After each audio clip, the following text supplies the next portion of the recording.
इस बिल के ऊपर रोक लगाने की वजह से जो मोदी जी का और उनकी सरकार का जो मकसद था, वो सबसे बड़ा मकसद था अपने दोस्त अडानी और तमाम पूंजीपतियों को वक्फ की जमीनें औने पौने दामों में देने का। वो मकसद फेल हो गया कि किसी भी संस्था में, अगर धार्मिक संस्था है तो ये मोदी जी से हमको आजादी नहीं मिली है, ये बाबा साहब डॉक्टर भीमराव अंबेडकर जी के द्वारा लिखे गए संविधान से हमको आजादी मिली है। रक्षा मंत्रालय की 13,000 एकड़ जमीन उठा के अपने दोस्त अडानी को दे दी, बोले आके धंधा करो, अब राम मंदिर शुरू हो गया, अब तुम्हारा धंधा चलेगा। आज जो सुप्रीम कोर्ट का फैसला आया है वो बाबा साहब डॉक्टर भीमराव अंबेडकर जी के द्वारा लिखे गए संविधान और उस संविधान में अलग अलग धर्म के लोगों को मिले अधिकार के अनुरूप आया है। तो मोदी जी अपने दोस्त की दोस्ती में इतना अंधा मत हो जाइए कि सभी धार्मिक संपत्तियों को कब्जा करके आपकी जो मुहिम है पूंजीपतियों को देने की, अब उस पर रोक लगाइए। आपने अभी 1 रुपए में 1050 एकड़ जमीन अडानी को दे दी। अब उत्तर प्रदेश में भी SIR शुरू हो गया और उस SIR में एक बड़ा इंटरेस्टिंग डाटा सामने आया है महोबा जिले। तो इतना बड़ा बड़ा घर बना दिए हैं मोदी जी महोबा में, जहां 500 आदमी रह रहे हैं के घर, पूरा जिला बसा दे रहे हैं। अनुसूचित जाति के लोगों के घरों में सामान्य वर्ग के लोगों का वोट बढ़ाया गया। अब ये सीधा फर्जीवाड़ा है, आप पकड़ सकते हैं। एक लंबी कानूनी लड़ाई के बाद आज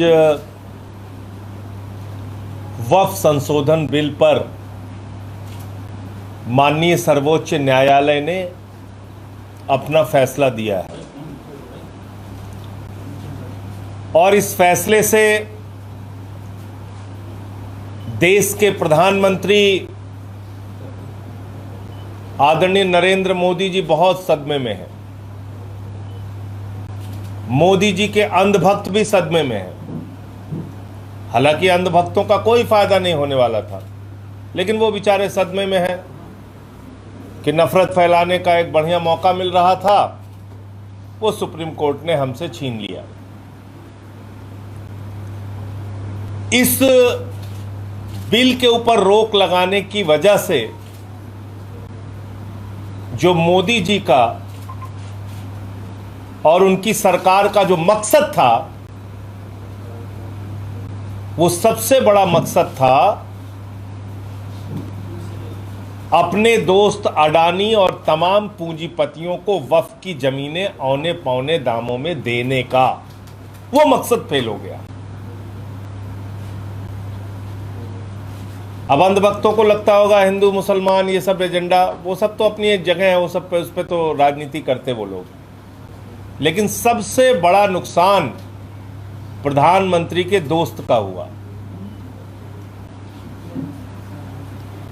इनको किसी चीज से कोई मतलब नहीं, वक्फ की जमीनें क्योंकि पूरे देश में मुख्य स्थानों पर थी, प्राइम लोकेशंस पे थी, और वो जमीनें कब्जा करके इनको अपने दोस्त को देना था। अब वो मकसद फेल हो गया, तो इसके कारण से ये लोग सदमे में हैं। मैं वक्फ कमेटी का जो अमेंडमेंट्स के ऊपर बहस होनी थी, उसका कमेटी का मैं चेयरमैन सदस्य था। बीजेपी के जगदम्बिका पाल जी उसके चेयरमैन थे।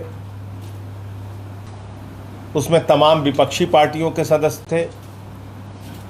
हम सब ने समझाया, बार बार कहा, सरकार को बार बार कहा कि ये आप गलत कर रहे हैं, ऐसे कानून नहीं बनता है। आपको सिर्फ एक मुस्लिम धर्म के खिलाफ एक मुद्दा मिल जाए और उसके ऊपर आप पूरे देश में नफरत फैलाएं और राजनीति करें, इसके उद्देश्य से अगर आप ये बिल ला रहे हैं, ये गलत है। क्या क्या लिखा था इस बिल में?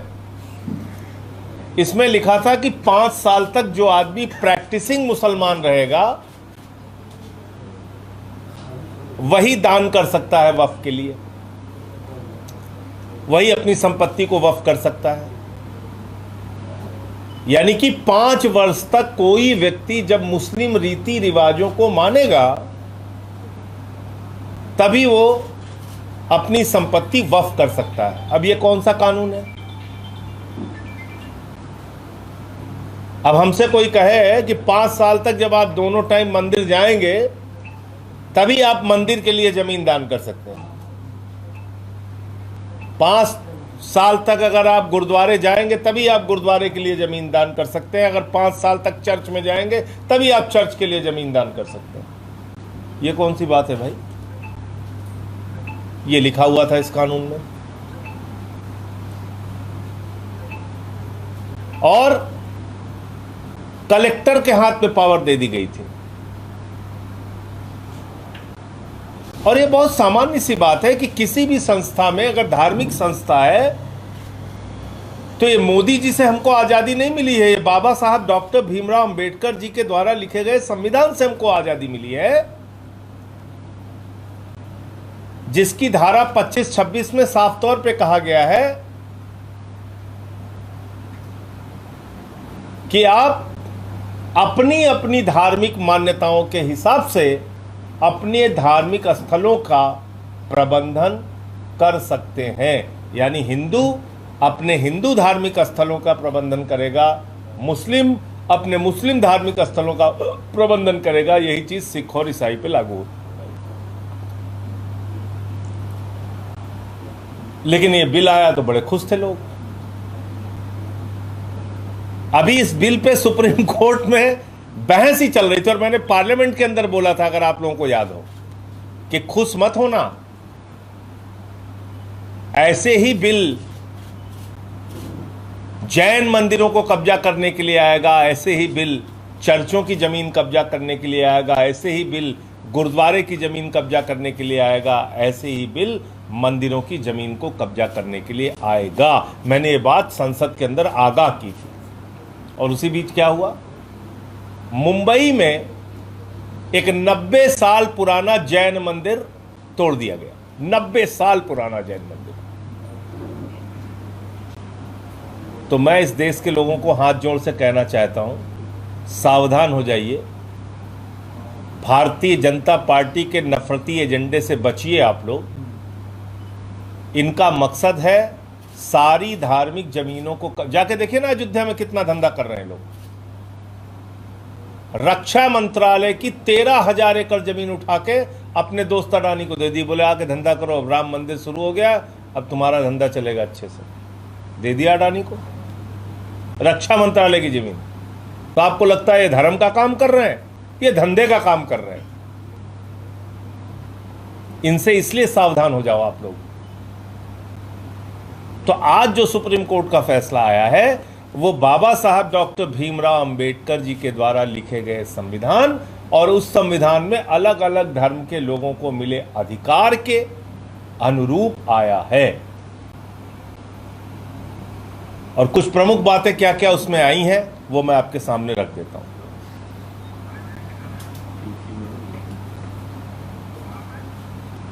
नंबर 1, वक्फ बाय यूजर को रद्द करने पर रोक। कलेक्टर निर्णय नहीं करेगा कि कोई प्रॉपर्टी वक्फ है या नहीं है। इस पर रोक लग गई। जो पावर इन्होंने कलेक्टर को दिया था कि कलेक्टर यह तय कर सकता था कि यह जमीन वक्फ की है या नहीं है, तो वो अब उस पर रोक लग गई। नंबर 1, बोर्ड का जो सीईओ है वो मुस्लिम होना अनिवार्य है। जैसा मैंने आपको बताया कि हमारा संविधान इस बात की इजाजत देता है कि अलग अलग धर्म के मानने वाले लोग अपनी धार्मिक संपत्तियों का प्रबंधन स्वयं से आजादी के साथ करेंगे। तो वो मुस्लिम होगा। राज्य वक्फ बोर्ड में 3 से ज्यादा सदस्य किसी और धर्म के नहीं हो सकते। सेंट्रल वक्फ बोर्ड में 4 से ज्यादा सदस्य किसी और धर्म के नहीं हो सकते। यानी कि मेजॉरिटी उसी धर्म के लोगों की होगी बोर्ड के अंदर जिस धर्म के बोर्ड हैं। यानी वक्फ बोर्ड जो है और सेंट्रल वक्फ बोर्ड जो है वो क्योंकि मुस्लिम धार्मिक संपत्तियों के प्रबंधन के लिए है, तो इसलिए उस धर्म के लोगों की संख्या ज़्यादा होगी और गैर मुस्लिम सदस्यों की संख्या 1 में 3 होगी राज्य में और केंद्र में 4 होगी। और तीसरा, जैसे मैंने आपको बताया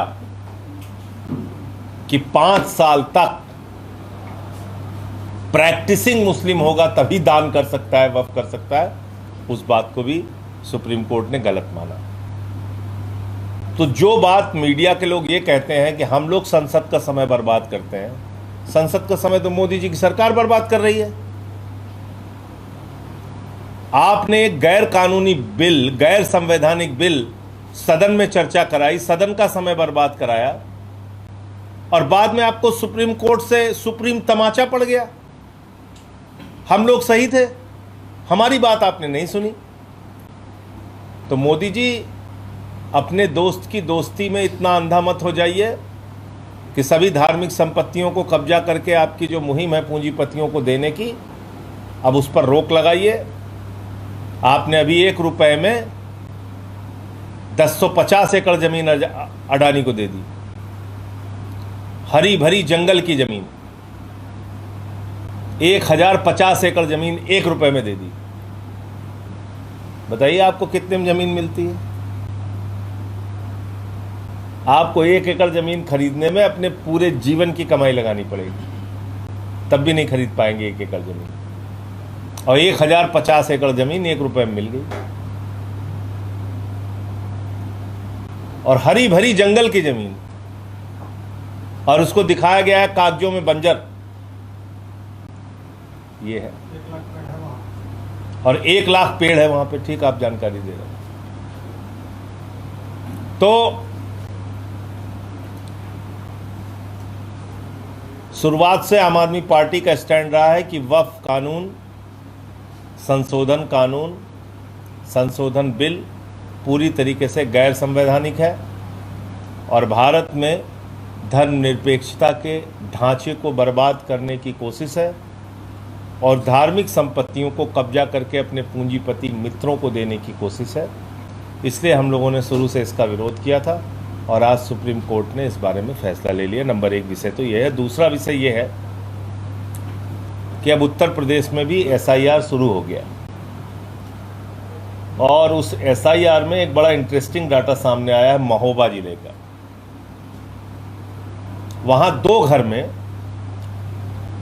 एक घर के अंदर 243 वोट और दूसरे घर में 185 वोट।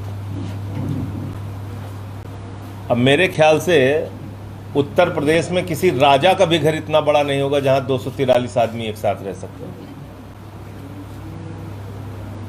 है किसी राजा का घर? आप लोग जानते हैं, आप लोग तो बड़े सजग मीडिया वाले हैं। किसी राजा का घर ऐसा नहीं होगा पूरे यूपी में जहां 243 आदमी एक साथ रह सकता है।